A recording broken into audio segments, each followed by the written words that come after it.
Speech off. Hi guys, welcome back to my channel. So, I'm doing this video for the third time. I just did not like how the other ones turned out, and I ramble too much. Especially considering there's not even a ton of books to talk about. I mean, there is, but there isn't. I'll explain. I'm already rambling again. So, I read an entire series in the span of 9 days. I read the whole Amish Candy Shop series because they were going to take it out of Audible Plus, and I wanted to finish it before they did. So I read that entire series. So I will just kind of talk about that first. And also the majority of my reading the second half of the month was for Amish in April, except for a few books that I actually didn't even like. So that's nice. Anyway, so I'll just talk about the Amish Candy Shop real quick. So the first one is called Assaulted Caramel. And basically the series is about a woman named Bailey King. She grew up English. Her grandparents are Amish, but her dad left the Amish faith, and she visited them every summer and really sort of fell in love with candy making from her grandparents because they have Swissman Sweets candy shop. So she gets a call, now that she's an adult, that her grandfather's heart condition is worse. So she rushes home and, yeah, she ends up being part of a murder investigation because she wakes up the next morning to find a man dead in the candy shop with her grandfather's chocolate knife embedded in his chest, and the story goes from there. It's a whole series of books. Honestly, anyone who's read Amish books has probably heard of them except me. I apparently live under a rock, so yeah, because from what I saw, everybody seems to know about them. But yeah, it was a really interesting series. The town that they live in is, what's it called? Harvest. And it's pretty quirky. It reminds me a little bit of Stars Hollow from Gilmore Girls. I mean, you have quirky townspeople. You have Margot. She's the female Kirk. Not the female Kirk, the female Taylor.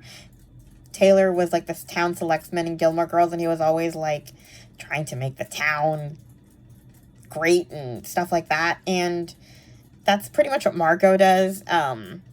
She has these elaborate plans to make this town touristy, and I mean, the Blueberry Princess and it's all pretty wild. So you have her, and then you have Juliet, the woman who owns a comfort pig. Jethro is a character in every single book, and he's very funny. He's a funny pig. And then, there's just a lot of quirky townspeople, and it's really interesting to kind of see Bailey sort of navigate between the Amish life and the big city life, because she takes over the candy shop. I mean, that's how she stays there. I don't know if that's super spoilery. I guess it kind of is, but how else would there be other books? So, yeah. There's also kind of a love interest with her and the cop, Aiden. So you follow that. And there's also some relatives that come into it. We have Charlotte. I think she's like a second cousin or something. And then she befriends this Amish girl named Emily. I guess she'd be considered an adult now.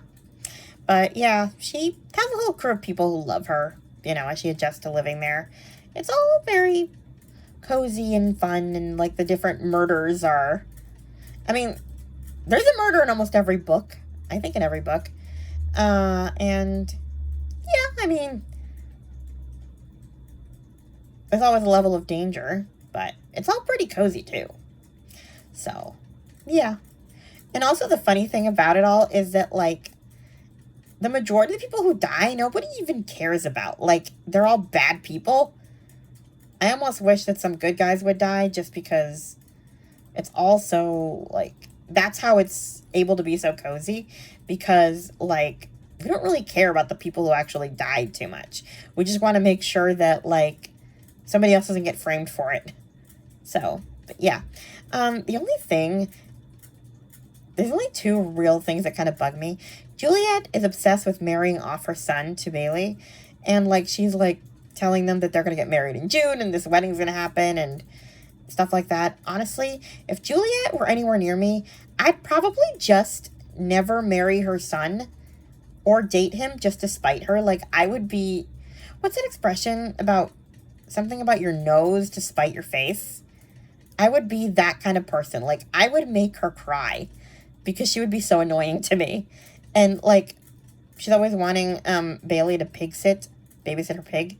And just, I don't know, like, I find her funny, but I know, like, I'm not a nice person like that. I would have little tolerance for her.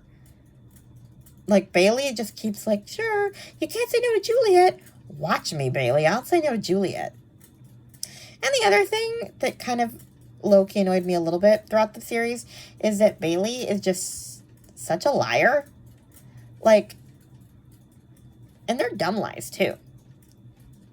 Like, she's snooping, and she's like, she knows that Aiden's going to be mad at her because he wants to keep her safe. I mean, first of all, Aiden's annoying. I don't like overprotective guys. Second, Bailey is like, I wasn't here, like, trying to be all cutesy. And I'm just like, can you just tell him, I'm going to investigate this crime whether you like it or not, so either help me or don't bother me. I don't know. I just have no patience for overprotective guys. I do like him. It's just that when she gets caught in something, I just want her to own up to it instead of, like, acting all coy and cutesy. It's very annoying. So yeah, that is the short and sweet version of the Amish Candy Shop series. I enjoyed most of the books. And yeah, we can kind of stop talking about those now and move on to other books. Oh, the other series I started was the Kate Burkholder series by Linda Castillo. These are not cozy mysteries. These are very violent mysteries. I heard about these from Sarah at the Bookish Knitter, and I actually heard about them before her from Lindsay's Little Library, who also loved them. I think she got to, like, book 8 or something. I'm totally going to read the whole series because it's fascinating. This is kind of similar to the Candy Shop, except that in this series, Kate Burkholder was actually Amish, while Bailey was not. So Kate Burkholder was Amish, and she left the faith, essentially, and now she's back in Painter's Mill to be a cop. So you kind of see how she has an in with the Amish, but not all of them trust her. And yet they trust her more than the police because they don't like the police. Bailey is kind of not Bailey. Kate is kind of one of their own in a way, but they also know that she's not because she's banned. So it's this really complicated dynamic with her family and then with the town itself. So I read the first 2 books, Sworn to Silence and what's it called?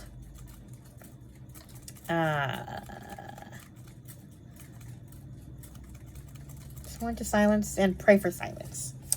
I love them both. Very violent murders, though. Very descriptive, violent murders. And there's a lot of swearing, like a lot of swearing. That's what put me off of them at first, but the family dynamics just, like, had me kind of invested. So now, that's it. I'm reading the whole series. Thankfully, I can take my time. I'm going to get those on Hoopla. Anyway, another series. I'm reading a lot of mysteries this month. I'm in the middle of is the Boxcar Children mysteries. I want to read all of them. Now they're on audio, and I can. I loved them as a kid, and I never got to read them all. So I read Mystery Ranch, Mike's Mystery, and Blue Bay Mystery. That was in the set that I got from Hoopla this month. I might read 3 a month, just because each set has 3.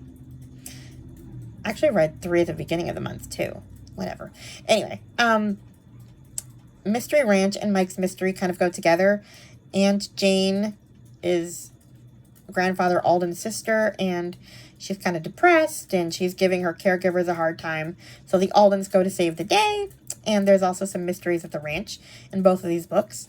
And the only problem I have with this book, well, really with Aunt Jane in general, is that she apparently doesn't let her caregivers eat, which is crazy.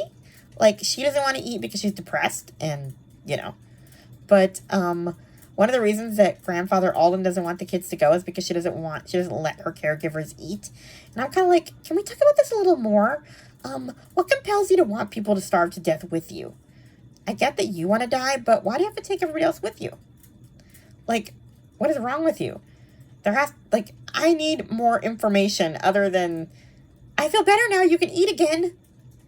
Like, Jessie literally just tells her that she's going to eat and that's it. And she does eat, obviously. The kids eat. They don't ask her permission to eat. But we have these adults, like, eating in secret because she doesn't want them to eat. It's like, what is wrong with you? Eat and tell her to, well, nicely, F off. There's just no other way to... I don't normally swear, but it's someone like... That's crazy. Anyway, that was the only thing I kind of had against these books. I gave them 3 stars each. And Blue Bay Mystery is a totally different book. Well, it's not... It's part of the series, but it's not nothing to do with the ranch. The Aldens and Grandfather go to this island. And it's supposed to be abandoned. So, like, the idea is that they, you know, are living in the wild. And then there's somebody on the island that's not supposed to be. So that's the mystery. So, yeah, there's those. Then I read His Hidden Wife by Wendy Clark. I gave this one 3 stars. I can't really talk about this. I've tried. That's one of the reasons why I keep redoing this video repeatedly. The premise is that there's a man or a family, and the man of the family, the husband, seems to be abusive. His wife dies under mysterious circumstances. He has a daughter. He is dating somebody else, and it's not all as it seems. There's so many twists and turns that reading the back of the book just... It's nothing like the back of the book says it is, but I can't tell you anything about it because I'm spoiling things. But I will say this. You think that you're going to be reading about this little girl that's in danger, but the little girl's not little. She's like 20 years old. So that's one thing. It's nothing like you think it's going to be. But I gave it 3 stars. I didn't like it. It was too many weird twists that just, it was weird. Then I read The Heirloom by Beverly Lewis. I gave this 5 stars. This one is the prequel to the Shunning series. I don't think it's actually the official name of the series, but this one is about Clara Bender. Her mom dies, and she finds these letters that her mom and her, is it her cousin? Her mother's aunt, Ella May. Yeah, Ella May is her mom's aunt. So they write back and forth to each other, and so Katie, I'm confusing all these Amish names. I'm sorry. What's her name? Clara. See, it's very similar. Clara decides that she wants to visit Ella May, since she's having some trouble adjusting to her dad's new marriage. Her mom had barely died, and Daddy Dear decides to marry pretty soon after, which I guess kind of makes sense in the Amish culture because men need to be taken care of, I guess. But she's having a hard time with it, and she's mad, and so her and Ella May sort of help each other out through their grief. Ella May's husband recently passed away, so she's kind of going through that, and her kids want her to move out of her house into, like, they call it the Dottie house, like the little house where the in-laws live or where the parents live. So you have that whole aspect. I really enjoyed this book. It was a good read. The only thing that I thought would have be different was that there would be more of Ella May's story. There was some of her past, but I thought there'd be a lot more, I guess. But I still enjoyed it. I liked Clara, and I liked her love interests. One of them. The other one kind of wasn't great. But, yeah, I enjoyed the book a lot. I'm glad I read it. So, yeah. I talked about this one already. I'm, like, skipping past the series books. I read Child of Mine by Beverly Lewis. I give this one 4 stars. Heard about this one through Lizzie Faye Loves Books. She's reading it too. I think she already read it. I'm curious to see what she thinks. It's about Jack Livingston. He adopts his 9-year-old niece after her parents die in a car accident. Actually, the niece they adopted her. The parents adopted her, and then they die, and he adopts her, essentially. But you also have, what's her name? Kelly is trying to find her daughter, who was kidnapped and basically adopted by this evil, illegal, evil too, adoption, like, black market adoption ring. And so Kelly's been trying to find her kid. And you kind of know where it's going, right? Like, she thinks Natalie, Jack's kid, is her kid. And through the private investigator, they all kind of meet up. So that's kind of what it says in the back of the book. And in all of this is Laura, Natalie's Amish nanny. But you really don't actually see all of these characters meet up till almost the end of the book. And I felt like their relationship was very insta-love.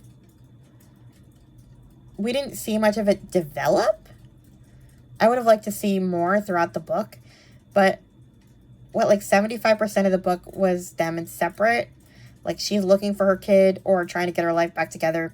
And he's raising Natalie, and Natalie wants a mom, and he's fighting with his sister because his sister wants to set him up on dates so Natalie can have a mom. And really, I was compelled throughout the whole book because I wanted to know if Kelly would find her kid and all that. But, it was just all a lot of twists and turns that I wasn't expecting. And then Jack's sister, I already forgot her name, but she hates Sam, I think is her name? Whatever. She hates Laura, the Amish nanny, with a passion. She's very prejudiced, and she never is, called out for it. I mean, she is called out for it, but she never apologizes, and he has to accept that she'll never apologize for it. At one point, Laura decides to leave, their employment because she's her sister's right. Natalie's never going to find a mom. You're never going to date because Natalie's too attached to me, so I need to go. And, his sister is good, I'm glad. And, she hates that Natalie speaks Pennsylvania Dutch, and she likes, she wants Natalie to be, this worldly city kid, and, just, she doesn't like anything that Laura, I guess, symbolizes. It's just so gross. She's so mean. I don't know. I hated her. But, yeah, I did enjoy the book. I enjoyed the journey. I was up all night reading it because I had to see how it ended. I don't know how I feel about the ending and kind of Kelly's story in general, how it ended. But, I don't know. I couldn't be that selfless. But anyway. So, yeah, 4 stars. It was okay. Then I read Until Then by Cindy Woodsmall. I gave this one 5 stars. Thank God. Cindy Woodsmall, I think, is probably going to be one of my favorite Amish fiction authors. She really does do a really good job of, putting, the modern English people in among the Amish and getting them in situations that are really realistic. Although in this case, it's not quite the same. This one is about, I forgot the guy's name already. Ibram, I think. I don't remember. Whatever. But the husband is an artist. He loves to draw. And he wants to, he gets caught drawing faces by his wife. And him and his wife get into this big fight. And, you know, because the Amish don't like you to draw faces because it's considered idolatry. And so he goes to get some space from her, and he basically falls off a cliff, and he grabs this, I guess, rock or something, and he ends up back in, what, like 1822 or something like that? I forget what time period, but it's slave time. And so he meets a bunch of Quakers, and he's helping slaves escape.